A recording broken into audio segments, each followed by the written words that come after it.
दोस्तों स्टडी 91 के online platform में आप सभी का बहुत बहुत स्वागत है। दोस्तों 23 अगस्त के सेकंड शिफ्ट के पेपर को लेकर हाजिर हूँ और हिंदी के जो सवाल पूछे गए उसका डिटेल में दोस्तों एनालिसिस भी आज हम लोग करेंगे और देखेंगे कि हिंदी में हम लोगों ने तैयारी क्या किया था और जो सवाल पूछे गए वो किस रिगार्डिंग दोस्तों सवाल पूछे गए। तो स्टार्ट किया जाए आज के सवालों को। याद रखेंगे, हो सकता है कि प्रश्न संख्या आप लोगों का अलग हो, उसे लेकर कंफ्यूज नहीं होना है। सवाल देखिए, जवाब तो एक ही होगा, ठीक है। सवाल था कि झांसी की रानी जो कविता है जिसे सुभद्रा कुमारी चौहान जी ने लिखा है, हम लोग अपने क्लास में भी डिस्कस किए हैं कई बार। तो कह रहा है कि सुभद्रा कुमारी चौहान की प्रसिद्ध कविता है और इस कविता को पढ़ करके कुछ सवालों के जवाब आपको देने हैं। लक्ष्मी थी या दुर्गा थी वह स्वयं वीरता की अवतार, देख मराठे पुलकित होते उसके तलवारों के वार, नकली युद्ध व्यू की रचना और खेलना खूब शिकार, सैन्य घेरना दुर्ग तोड़ना ये थे उसके प्रिय खिलवाड़, महाराष्ट्र कुल देवी उसकी भी आराध्य भवानी थी, बुंदेले हर बोलों के मुख हमने सुनी कहानी थी, खूब लड़ी मर्दानी वह तो झांसी वाली रानी थी। पहला सवाल दे रहा है कि कवयित्री की अधिकांश रचनाएं जो हैं, ये सुभद्रा कुमारी चौहान जी ने जो रचनाएं किया है वो अधिकांश रचनाएं सामाजिक हैं या वात्सल्यपूर्ण हैं या देशभक्तिपूर्ण हैं या धार्मिक हैं। तो याद रखेगा दोस्तों, सुभद्रा कुमारी चौहान जी की ज्यादातर जो रचनाएं हैं वो देशभक्तिपूर्ण है और उसमें से यह भी उन्हीं की एक रचना है झांसी की रानी। यहाँ धार्मिक नहीं, धार्मिक होता तो धर्म से संबंधित बहुत सारी रचनाओं के बारे में पता चलता या सामाजिक मिलता या फिर वात्सल्यपूर्णता, ये तो है नहीं जवाब। तो भक्तिपूर्ण याद रखेगा, देशभक्तिपूर्ण, भक्ति नहीं देशभक्तिपूर्ण आपका सही जवाब होगा। अगला सवाल दे रहा है कि खूब लड़ी मर्दानी वह तो झांसी वाली रानी थी। इसमें जो मर्दानी शब्द है, क्या शब्द दिया दोस्तों? मर्दानी। वैसे मर्दानी इस तरह नहीं लिखा जाएगा दोस्तों, यह अशुद्ध है। मर्दानी दोस्तों इस तरह से लिखा जाएगा, मर्द धन आनी बराबर क्या हो जाता है? मर्दानी, ठीक है। तो मर्दानी जो शब्द लिखा है दोस्तों, ये मर्दानी से क्या तात्पर्य? कह रहा है वीरांगना इसका अर्थ है या मर्दान। हो सकता है बच्चे सोचे मर्द मतलब पुरुष, अब मर्दानी मतलब पुरुषों जैसी। बहुत सारे बच्चों ने यही सोचा और यही सोचकर गलत जवाब दिया।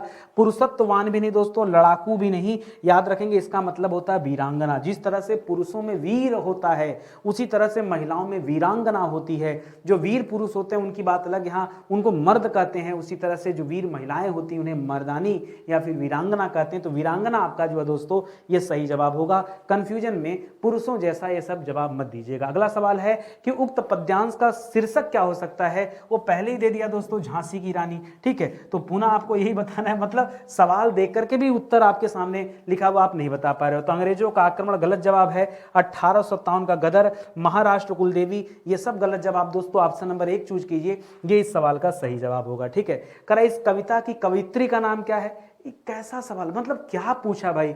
यहां लिखा है कि कविता किसकी है दोस्तों? सुभद्रा कुमारी चौहान की प्रसिद्ध कविता है और यहां पूछ रहा है कि इस कविता की कवित्री कौन है? क्या महादेवी वर्मा है? क्या सुभद्रा कुमारी लिख के भी पूछ रहा है। अब बताइए, अगर इस तरह के सवाल आपसे पूछ, मतलब समझ में नहीं आता कि पेपर सेट करने वाले के दिमाग में क्या चल रहा है भाई। कुछ और सवाल बना लिए होते। सवाल लिख करके 2 प्रश्न का फायदा करा दिए, ऐसे ही उत्तर सामने लिखा है, मतलब एज इट इज सामने लिखा और वही आपको चूज कर लेना नीचे, ठीक है। ये तो 2 नंबर दोस्तों सीधा सीधा सबको बढ़ा के दे दिया जा रहा है, ठीक है। हालांकि पेपर भी थोड़ा सा टफ रहा पहले वाले की अपेक्षा। आगे दे रहा है किस कविता में किस रस का प्रयोग किया गया है? इसको पढ़ने के बाद दोस्तों रोंगटे खड़े हो जाते हैं, उत्साह का भाव पैदा होता है, भक्ति का नहीं। भक्ति तब होता है जब भगवत वत्सल की बात होती, करुणा नहीं दोस्तों, यहाँ शोक का भाव आ जाता। श्रृंगार तब होता है जब नायक नायिका की बात होती। याद रखेंगे यहाँ पर रस कौन सा है दोस्तों? यहाँ पर वीर रस है। कौन सा है? वीर रस है। और वीर रस का स्थायी भाव क्या होता है? उत्साह, ठीक है। इस कविता को पढ़ने मात्र से दोस्तों उत्साह का भाव पैदा हो रहा है। इस वजह से ऑप्शन नंबर 4 जो है वो बिल्कुल सही जवाब हो जाएगा। आगे बढ़िए, करा दिए गए विकल्पों में विधुर शब्द का स्त्रीलिंग क्या है? विधुर किसे कहते हैं, पहले बात को समझिएगा। विधुर किसे कहते हैं दोस्तों? याद रखिएगा, जिसकी पत्नी ना हो, ठीक है। विधुर किसे कहते हैं? जिसकी पत्नी ना हो। न हो मतलब क्या है? जिसके पत्नी का देहांत हो गया हो। न का तात्पर्य किससे दोस्तों? देहांत यानी निधन से, ठीक है। जिसके पत्नी का निधन हो गया हो उसे विधुर कहते हैं और जिसके पति का निधन हो गया हो उसे क्या कहते हैं? उसे विधवा कहते हैं। याद रखेंगे, जिसके पति का निधन हो गया हो, ठीक है, निधन हो गया हो उसे क्या कहते हैं, उसे विधवा। तो याद रखेंगे विधुर का उल्टा क्या हो जाएगा, विधुरनी नहीं होगा, क्या होगा, विधवा हो जाएगा। ठीक है, विधवा हो जाएगा दोस्तों, याद रखेंगे, क्योंकि पुल्लिंग स्त्रीलिंग की बात कर रहा था। ठीक है, करा तुम कब आओगे, करा इस वाक्य में उचित विराम चिन्ह का प्रयोग बताना है, तो पूर्ण विराम नहीं, क्योंकि क्वेश्चन मार्क है ना कि कब आओगे, सवाल किया जा रहा है, तो प्रश्नवाचकता का बोध हो रहा है। तो इसके बाद दोस्तों आपको क्या लगाना पड़ेगा, क्वेश्चन मार्क लगाना पड़ेगा।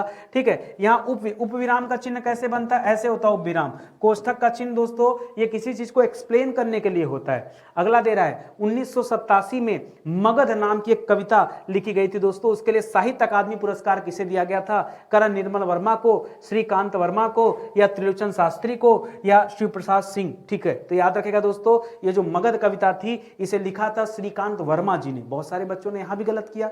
देखिए ये इस सवाल का जवाब वही व्यक्ति दे सकता है जो पढ़ा होगा, जो सरस्वती सम्मान, व्यास सम्मान, साहित्य अकादमी पुरस्कार ये सब जो पढ़ता होगा उसी को। अब आप सभी को पता है कि अगर हम साहित्य अकादमी की बात करें दोस्तों तो 1955 में दोस्तों पहली बार यह पुरस्कार किसे दिया गया था, माखनलाल चतुर्वेदी जी को दिया गया। उनकी रचना का नाम हिंदतरंगिणी था, सब पता है। 54 में स्थापित किया गया। वही सवाल है, निम्नलिखित में से कौन सा शब्द विशेषण है। तो बच्चा सोचा, अच्छा बहुत सारे बच्चों ने यहां मात्र कर लिया, सोचा मुझे 10 रुपए मात्र दीजिए। इससे कहां विशेषण पता चलता है, अरे विशेषण विशेषता बताता है। ठीक है, और मात्र कोई विशेषता नहीं बताता है। ठीक है, खर्च भी विशेषता नहीं बताता है, विशेष हो सकता है, जैसे ज्यादा खर्च, कम खर्च। ठीक है, ये निपट, निपट का मतलब क्या होता है दोस्तों, निपट का मतलब होता है रिक्त, या निपट का मतलब होता है दोस्तों खाली। ठीक है, जैसे आपने कहा खाली कमरा, क्या कहा, खाली कमरा, तो उस कमरे की विशेषता क्या हो, खाली है। समझ रहे हैं ना। तो इस तरह से दोस्तों निपट हो जाएगा, चुपचाप भी आपका गलत जवाब है। कह रहा अव्यय के कितने भेद होते हैं। बच्चे ने सोचा अगर अव्यय के भेद पूछेगा और यदि दोस्तों कहीं 2 ऑप्शन दिया होता तो हम बता देते कि अव्यय के 2 प्रकार कौन से होते हैं, एक तो अविकारी होता है, दूसरा क्या हो जाता है, विकारी होता है। लेकिन ऐसा कुछ आपसे पूछा ही नहीं, यहाँ पर और डिटेल में पूछ लिया। अब दोस्तों अव्यय के बारे में जो पूछा है इसके दोस्तों कितने भेद, याद रखेगा 5 भेद। कौन कौन से, तो सबसे पहले आप पढ़ते हैं क्रिया विशेषण। क्या पढ़ते हैं, क्रिया विशेषण पढ़ते हैं। ठीक है, इसी तरह से क्या पढ़ते हैं दोस्तों, समुच्चय बोधक पढ़ते हैं, सब पढ़ते हैं, समुच्चय बोधक पढ़ते हैं। ठीक है, समुच्चय बोधक पढ़ते हैं, विस्मयादि बोधक पढ़ते हैं, विस्मयादि बोधक पढ़ते हैं, संबंध बोधक पढ़ते हैं। क्या पढ़ते हैं, संबंध बोधक पढ़ते हैं, और एक पढ़ते हैं निपात। ठीक है, निपात। ठीक है, इस प्रकार दोस्तों 5 हो जाता है, तो जवाब क्या हो जाएगा, ऑप्शन नंबर 3 यानी 5 जो दिया गया दोस्तों ये बिल्कुल सही जवाब हो जाएगा। कह रहा री दोस्तों इसका उच्चारण स्थान क्या है, आ लिखता आ, तो इसका उच्चारण स्थान क्या होता है दोस्तों, कंठ होता है। अगर छोटी बड़ी की बात कर देता तो इसका उच्चारण स्थान तालु होता है। छोटा ऊ बड़े ऊ की बात कर देता तो इसका उच्चारण स्थान क्या होता है, ओष्ठ हो देता है। अगर यहाँ पर री की बात करता तो यहाँ पर ये मूर्धन्य है, क्या है, मूर्धा या मूर्धन्य। ठीक है, तो दंत मत कीजिएगा, कंठ मत कीजिएगा, ओष्ठ मत कीजिएगा, मूर्धा कीजिएगा। मूर्धा स्वर में दोस्तों ये मूर्धा होता है, और ऐसे पढ़ेंगे तो ट वर्ग पूरा मूर्धा होता है, चाहे ट ठ ड ढ और अड़। ठीक है, ये सब दोस्तों किसके अंतर्गत आते हैं, मूर्धा के अंतर्गत आते हैं, तो ये भी याद रखेंगे। ठीक है, कह काव्य की शोभा बढ़ाने वाले धर्म को अलंकार कहते हैं। वैसे तो तत्व को अलंकार कहते हैं, लेकिन यहाँ धर्म का अर्थ क्या है, क्या किसी मजहब की बात कर रहा है, हिंदू मुस्लिम सिख ईसाई, ऐसा कुछ नहीं। धर्म का मतलब गुण की बात कर रहा है। ठीक है, सत्कर्म और कर्तव्य की बात नहीं कर रहा है, गुण की बात कर रहा है। ठीक है, काव्य की शोभा बढ़ाने वाले तत्वों को क्या कहते हैं, अलंकार कहते हैं। और काव्य की शोभा 2 तरह से बढ़ती है, या तो शब्द के कारण बढ़ती है, या तो अर्थ के कारण बढ़ती है। जब शब्द की वजह से काव्य की शोभा बढ़ जाए तो शब्द अलंकार, जब अर्थ की वजह से काव्य की शोभा बढ़ जाए तो अर्थालंकार कहलाता है। ठीक है, पढ़ा होगा आपने ना डिटेल में, इसे भी याद रखेगा। कह रहा कानन का पर्यायवाची क्या है, वो समय आ गया जिसका मुझे था इंतजार। किसका इंतजार था, कुछ गलत होने का, और यही गलत हो गया दोस्तों। अगर हम कानन की बात करें, किसकी बात करें, कानन की बात करें, तो कानन किसे कहा जाता है, कानन वन को कहा जाता है। कानन किसे कहा जाता है, कानन जंगल को कहा जाता है। कानन किसे कहा जाता है, अरण्य को कहा जाता है। कानन किसे कहा जाता है, विपिन को कहा जाता है। कानन किसे कहा जाता है, कांतार को कानन कहा जाता है। यहाँ पर वन और अरण्य दोनों ऑप्शन दे दिया। आहा, हमको पता नहीं क्या सोच कर दिया।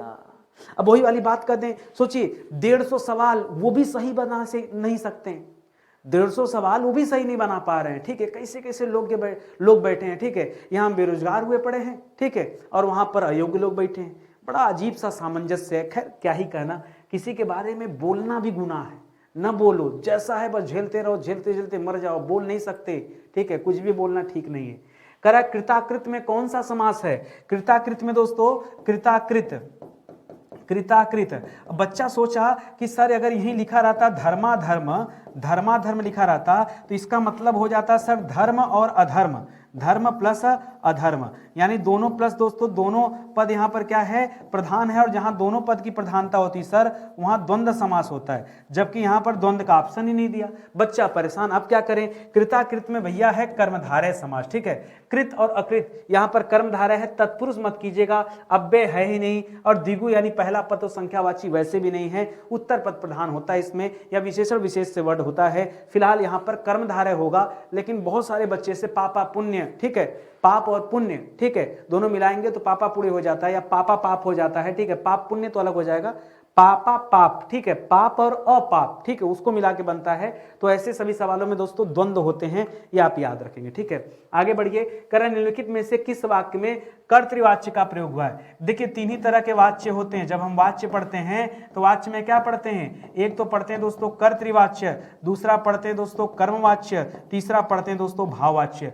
कर्तृवाच्य में कर्ता की प्रधानता, कर्मवाच्य में कर्म की प्रधानता, और भाववाच्य में क्या हो जाता है दोस्तों? भाव की प्रधानता होती है, ये हम सभी जानते हैं, ठीक है। इसमें हमेशा दोस्तों नकारात्मक वाले शब्द आते हैं, ठीक है, जैसे माताजी से उठा नहीं जाता, पिताजी से टहला नहीं जाता, और यहाँ लिखा है कि मजदूर से दर्द के कारण उठा नहीं गया, तो दोस्तों यहाँ क्या हो जाएगा? यह भाववाच्य हो जाएगा। क्या हो जाएगा? भाववाच्य। मोहन पुस्तक पढ़ता है, यहाँ डायरेक्ट मोहन की बात हो रही तो कर्तृवाच्य हो जाएगा, और इन दोनों में दोस्तों क्या हो जाएगा? यहाँ कर्मवाच्य हो जाएगा। क्यों? जहां कहीं भी द्वारा मिल जाए वहां पर हमेशा क्या होता है? कर्मवाच्य होता है। पहचानिए, कितने बार ये चैप्टर मैंने आपको डिटेल में पढ़ाया, हिंदी बहुत बार हम लोगों ने पढ़ा, जो शुरू से पढ़ा होगा कॉन्सेप्ट क्लियर होगा। आप समझते हैं कि रातों रात घोल के आपको कुछ पिला जाए, ऐसा नहीं होता, ठीक है, मेहनत करना पड़ता है, रेगुलरिटी के साथ पढ़ना पड़ेगा। निम्नलिखित में से पुल्लिंग शब्द छाटिए। चाहत, मेरी चाहत, मेरा चाहत नहीं, मेरी चाहत कैसी है? अच्छी चाहत है। मेरी मेहनत रंगत लाई या रंग लाई, मेरी मेहनत, ठीक है, याद रखेगा। यहाँ पर आहार दोस्तों क्या है? पुल्लिंग है, ठीक है, आहार पुल्लिंग है। बाकी मेरा मेरी लगाकर आप क्या कर सकते हैं? इससे जहां मेरा लगे, ठीक है, वहां समझ जाइए पुल्लिंग है, जहां मेरी लगे वहां समझ जाइए स्त्रीलिंग है। इस प्रकार ऑप्शन नंबर 4 आपने बाहर कर लिया। करा माघ और फागुन में पड़ने वाली ऋतु कौन सी है? माघ मतलब क्या हो गया दोस्तों? माघ यानी सीधा सीधा दिसंबर जनवरी का महीना हो गया, ठीक है, दिसंबर से जनवरी का महीना हो गया। और फागुन दोस्तों क्या हो गया? फागुन दोस्तों अंतिम महीना होता है, ठीक है, जो हिंदी कैलेंडर होता है उसका अंतिम महीना। चैत्र, बैसाख, जेठ, आषाढ़, ठीक है, यहां से स्टार्ट। चैत्र पहला महीना होता है और फागुन जो होता है दोस्तों वो अंतिम महीना होता है, ठीक है। इसी समय दोस्तों क्या होता है? होली पड़ती है ना, होली, खैर अलग बात है। तो अभी इसके बीच में पूछ रहा दोस्तों, इसके बीच में पड़ता है दोस्तों शिशिर ऋतु। कौन सा ऋतु? शिशिर ऋतु। शिशिर ऋतु दोस्तों किसे कहते हैं? शिशिर ऋतु दोस्तों शीत ऋतु को दर्शाता है, ठीक है, ठंडी का समय जो होता है, ठीक है, बस वो जा रहा होता है और वसंत ऋतु आ रहा होता है, ठीक है। तो यहाँ शिशिर करिएगा, ये सही जवाब हो जाएगा। शिरोधार्य नाम का कोई ऋतु होता नहीं है, सुग्रीव होता नहीं है, ग्रीष्म इस समय हो नहीं सकता। फागुन में कौन सा ग्रीष्म होगा भाई? गर्मी कहां पड़ जाएगी, ठीक है। कर अभिज्ञ, बहुत सारे बच्चों ने अभिज्ञ माने कर लिया मूर्ख। कहां से कर लिया भाई? अभिज्ञ नहीं, अगर अज्ञ दे देता ना तो अज्ञ का मतलब मूर्ख होता है, जबकि अभिज्ञ का उल्टा क्या होता है दोस्तों? आपने पढ़ा है कि अभिज्ञ का उल्टा हो जाता अनभिज्ञ। क्या हो जाता है? अनभिज्ञ। अनभिज्ञ देता तब होता न जानने वाला, न जानने वाला, ठीक है, तो ये हो जाता है। और अभिज्ञ मतलब क्या हो जाता है? जानकार हो जाता है, ठीक है, तो यहाँ पे जानकार हो जाएगा, मूर्ख न कीजिएगा, ठीक है। यहाँ भी बहुत सारे बच्चों ने गलत किया, बाकी तो ऑप्शन भी गलत दिया था। तो ऑप्शन नंबर बी जिन बच्चों ने चुनाव किया है उनका जवाब क्या हो जाएगा? सही। मैं आपको सांस लेने का मौका नहीं दूंगा, बस खाली देखते चलिए। कह रहा है चीप की दावत, इस कहानी के रचनाकार कौन है? दोस्तों एक दर्द भरी कहानी है। एक माँ अपने बहू और बेटों के साथ रहती है, उसको बड़ी जिल्लत उठानी पड़ती है, उसी माँ की कहानी है दोस्तों। ये भीष्म साहनी की रचना है, चीप की दावत, ठीक है, बहुत अच्छी रचना है। करण निम्नलिखित में से कौन सा अर्धविराम है? अगर दोस्तों खाली पॉइंट दिया है तो इंग्लिश वाला फुल स्टॉप है, ठीक है, ये क्या दोस्तों? ये इंग्लिश वाला फुल स्टॉप है। हिंदी में इस तरह का चिन्ह यूज नहीं किया जाता। ये जो दिया दोस्तों ये अर्धविराम है। क्या है दोस्तों? अर्धविराम। अर्धविराम में हमेशा याद रखिए सेमी कॉलम होता है, ऐसे, ये अर्धविराम है। ये जो कामा दिया दोस्तों इसको अल्प विराम कहते हैं, कंफ्यूज मत होएगा, कामा को अल्प विराम कहते हैं और इसे हिंदी में दोस्तों क्या कहते हैं? पूर्ण विराम कहते हैं, ठीक है। तो जो आपका सही उत्तर दोस्तों क्या हो जाएगा? ऑप्शन नंबर बी जो है ये आपका राइट आंसर हो जाएगा। एकदम फटाफट करते चलिए, ठीक है। और आ गया ये करा इति और इति का समानार्थी क्या है? आप कहते हैं ना इति श्री। इति माने क्या हुआ दोस्तों? कोई कार्य समाप्त हुआ, ठीक है, तभी कहते हैं इति श्री। और दूसरा दोस्तों जो इति लिखा है, ठीक है, इस इति का मतलब क्या होता है दोस्तों? इस इति का मतलब होता आपदा, आपदा, बाधा, संकट, ठीक है, ये सब दोस्तों इसका अर्थ होता है। तो तैयार दानशीलता नहीं, ऋण ठीक नहीं, भोगना जल नहीं, यहाँ समाप्ति और बाधा दोस्तों आपका सही जवाब हो जाएगा ऑप्शन नंबर 1। निम्नलिखित में से वाक्य के शुद्ध रूप का चयन कीजिए। कह रहा मैं गाने की कसरत करता हूं। अरे बाप रे, गाने का कसरत नहीं किया जाता है, गाने का शौक कर रहा हूं। नहीं, गाना शौक हो सकता है, शौक किया नहीं जाता है, ठीक है। गाने का अभ्यास कर रहा हूं, जो गाना गाता होगा अभ्यास करता होगा, व्यायाम नहीं। हर बच्चे ने इसका सही जवाब दिया होगा। ऑप्शन नंबर बी जो है दोस्तों ये सही उत्तर है। आप सभी समझदार हैं। कह रहा अभय और उभय का मतलब क्या हो गया दोस्तों? अभय, अभय मतलब होता है निर्भय, निर्भय मतलब होता है भयमुक्त, क्योंकि भय के आगे अ लगा दिया तो उसका उल्टा हो जाएगा। और जो उभय दे दिया तो उभय से याद रखेगा उभयनिष्ठ, यानी कॉमन की बात कर रहा है। कॉमन, इंग्लिश में एक शब्द है कॉमन, हिंदी में एक शब्द उभयनिष्ठ, उभय से उभयनिष्ठ बनता है। उभयनिष्ठ मतलब दोनों, उभय मतलब दोनों, जो दोनों में हो, तो निर्भय और दोनों कर दीजिएगा, हवा और अग्नि नहीं। ये दोस्तों कब होता? ये होता तब जब पूछता अनिल और अनल। क्या पूछता? अनिल और अनल। पढ़ना पढ़ाना नहीं, दोनों निर्भय उल्टा कर दिया है, ठीक है। कह रहा अंधेर नगरी का अर्थ क्या है? अंधेर नगरी। अब देखिए क्या नहीं है? जहां अंधेरा वो नहीं, सुनसान जगह ये नहीं। अब दोनों में से कौन सा जवाब किया जाए? ये सवाल दोस्तों अपने आप में डिफिकल्ट सवाल है, लड़ाई हो सकती है इस पे, ठीक है। कैसे? अंधेर नगरी का मतलब होता है दोस्तों, आपने एक लाइन सुना होगा, अंधेर नगरी चौपट राजा, यानी एक ऐसा नगर जहां कोई नियम कानून ना हो। तो नियम कानून नहीं है, इसका मतलब अन्याय की जगह है। भाई जहां नियम नहीं होगा वहां न्याय तो होना तय है। लेकिन राज्य विहीन स्थान भी कह सकते हैं। हालांकि बहुत पहले राज्य विहीन स्थान थे जहां राज्य नहीं था, लेकिन क्या जरूरी है कि राज्य विहीन स्थान पर अन्याय हो ही वो अंधेर नगरी ही कहलाए? हो सकता है राज्य विहीन स्थान हो लेकिन लोग अच्छे से रह रहे हो, ये भी तो हो सकता है। इस वजह से मैं ऑप्शन नंबर 1 को कट कर रहा हूं, 2 को सही कर रहा हूं। हालांकि थोड़ा सा डाउट वाला प्रॉब्लम है यहाँ पे, ठीक है। फिलहाल अपने हिसाब से मैंने सही किया है। कह रहा कांति और क्लांति का मतलब क्या होता है, जरा समझिएगा। अगर लिखे दोस्तों कांति, तो कांति का मतलब होता है चमक, ठीक है, चमक। अगर आपके सामने लिख दे क्रांति, तो क्रांति का मतलब क्या हो जाता है? एक तरह से आंदोलन, ठीक है, आंदोलन, ठीक है। और अगर आपके समय क्या लिख दिया? क्लांति, क्या लिख दिया? क्लांति। तो इस क्लांति का मतलब क्या हो जाएगा दोस्तों? इस क्लांति का मतलब हो जाता है थकावट, ठीक है। तो यहां क्या दिया है? कांति यानी चमक दिया है, तो चमक कर सकते हैं लेकिन क्लेश नहीं कर सकते हैं। चमक कर सकते हैं, थकावट कर सकते हैं, उलट फेर नहीं करेंगे, थकावट कर सकते हैं। थकावट चमक उल्टा कर दिया, ठीक है। जो सही जवाब है ऑप्शन नंबर बी। एक ही जवाब दोस्तों जो राइट आंसर है वो देख पा रहे हैं आप। कह रहा आदि और व्याधि का मतलब क्या होता है, समझिएगा। अगर आदि की बात कर रहे हैं तो आदि का मतलब होता है मानसिक कष्ट। क्या होता है? मानसिक कष्ट। मानसिक कष्ट को आदि कहते हैं। जबकि व्याधि का मतलब क्या होता है दोस्तों? तो व्याधि का मतलब होता है शारीरिक कष्ट। क्या हो जाता है? शारीरिक कष्ट, ठीक है। तो आपसे क्या पूछा? आपसे आदि का मतलब पूछा, मतलब मानसिक कष्ट की बात हो रही है, पागलपन, अधकपारी और आधा नहीं। करा त वर्ग की ध्वनि क्या है? करा नासिक क्या है? नहीं, नासिक में अंग आता है, ई आता है, ड़ आता है, ना आता है, ठीक है। दंत, त वर्ग की ध्वनिया दोस्तों दंत है। मूर्धन्य में तो दोस्तों ट वर्ग आता है, और दंत में दोस्तों क्या आता है? त वर्ग आता है, ठीक है। दंत में क्या आता है? यहाँ त वर्ग आता है। तालव्य में दोस्तों क्या होता है? च वर्ग आता है, ठीक है, च छ ज ज, ठीक है। तो यहाँ पर जो सही जवाब है ऑप्शन नंबर 2 राइट आंसर है। कह रहा वह लाचार है क्योंकि वह अंधा है। कह रहा यहाँ पर इस वाक्य में कौन सा अव्यय है, जरा ये बताइए, ठीक है। कह रहा है परिमाणवाचक, परिमाण नहीं दे रहा दोस्तों, परिणाम दे रहा है, जबकि परिणाम जैसा कोई अव्यय होता ही नहीं है, तो ये तो जवाब गलत है। संबंधवाचक है, लेकिन यहाँ संबंध नहीं दर्शा रहा। संबंध कब होता है? जैसे आप कहते हैं यह घर मेरा है, वह किताब मेरी है, वह गाड़ी मेरी है, ठीक है, तब दोस्तों वहां होता है संबंधवाचक। यहाँ पे ऐसा है नहीं, ठीक है। संकेतवाचक भी नहीं करिएगा दोस्तों, ये करिएगा कारणवाचक, ठीक है। करा वह लाचार है क्योंकि दोस्तों वह अंधा है, इस कारण वह लाचार है, तो याद रखेगा यहाँ कारणवाचक होगा। ये थोड़ा सा लीक से हटकर सवाल था, बहुत सारे बच्चों ने यहां भी गलत जवाब दिया, ठीक है। बिन उपग चले सुने बुक्काना, यानी बिना पैर के चलना, बिना कान के सुनना। जहां पर दोस्तों कारण बिना कार्य पूरा हो, वहां पर क्या होता है? विभावना अलंकार हो, ठीक है, आपको पढ़ाया है। जहां बिना कारण कार्य पूरा होना पाया जाए, कार्य का पूरा होना पाया जाए, ठीक है, पाया जाए, वहां पर क्या हो जाता है दोस्तों? वहां पर विभावना अलंकार। बिनु पग चले, बिना पैर के कैसे कोई व्यक्ति चल सकता है? बिनु पग चले सुने बिनु काना, बिना कान के कैसे सुन सकता है, ठीक है। तो इसीलिए दोस्तों विभावना हो जाएगा। निम्नलिखित में से किस क्षेत्र में विशेष योगदान के लिए ज्ञानपीठ पुरस्कार दिया जाता है? सिनेमा के लिए नहीं, इसके अलावा दोस्तों दादा साहब फाल्के वगैरह होता है सिनेमा के लिए, ठीक है। विज्ञान भी नहीं, समाज सेवा नहीं दोस्तों, साहित्य के लिए दोस्तों ज्ञानपीठ पुरस्कार दिया जाता है। करा दवाई का बहुवचन बनाइए, ध्यान दीजिएगा, दवाई में अंतिम में बड़ी ई है। जब बहुवचन बनाएंगे दोस्तों तो जहां कहीं दीर्घ मात्रा होता है, दीर्घ मात्रा का ह्रस्व किया जाता है। क्या किया जाता है? ह्रस्व मात्रा में चेंज किया जाता है, ठीक है, चेंज किया जाता है। तो क्या करेंगे दोस्तों, दवाइयां करते समय या ई को छोटा कर दीजिएगा और यहां लगाइएगा, ठीक है। तो ये वाला ई जिन बच्चों ने किया गलत हो जाएगा, ये सही हो जाएगा। दवाएं नहीं दोस्तों, यहां दवा लिख दिया, दवा, जबकि दवा लिखना था, दवा। दवाइयां दोस्तों ऐसे लिखा जाएगा। ऑप्शन नंबर बी जो है दोस्तों ये बिल्कुल सही जवाब होगा, बाकी का उत्तर गलत है। करा वर्णमाला किसे कहते हैं? स्वरों को वर्णमाला कहते हैं? नहीं भाई, वर्णमाला में स्वर और व्यंजन दोनों होते हैं, व्यंजन को कहते हैं नहीं। करा वर्णों के व्यवस्थित समूह को कहते हैं। वर्ण का मतलब क्या हो गया दोस्तों?